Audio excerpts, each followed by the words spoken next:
Հայ առաքելական եկեղեցու դեմ հարձակում տեղի է ունենում, այո, եւ այդ հարձակումը գլխավորում է Կտրիչ Ներսիսյանը անձամբ։ Այդ հարձակումը առաջնորդում է Կտրիչ Ներսիսյանը, Հայ առաքելական եկեղեցուին դարձնելով Վարդանիկների, Դաշնակցության, Ռոբերտ Քոչարյանի, Սերժ Սարգսյանի, Տաշիր Սամոյի եւ մնացած ավազակապետական շրջանակների քաղաքական պայքարի գործիք։ Ահա այս ամբողջ փունջը, որ կա, որոնք հավաքվել են այսպես իրար գլխի, այս ամենին եկեղեցին ծառայեցնելու Կտրիչ Ներսիսյանի գործողությունները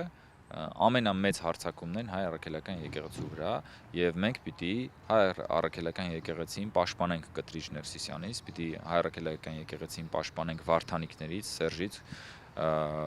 Քոչարյանից եւ մնացածից, ովքեր որ փորձում են եկեղեցու հեղինակությունն օգտագործելով Հայաստանում քաղաքական ռևանշի հասնել, վերակենդանանալ եւ փորձել անել ինչ որ Վարդանիկն արեց Գյումրիում։ Այսինքն արդեն ակնհայտ է, արդեն աքսիոմատիկ ճշմարտություն է, որ եթե ռոբասերժականները գան իշխանության, անելու են Վարդանիկ։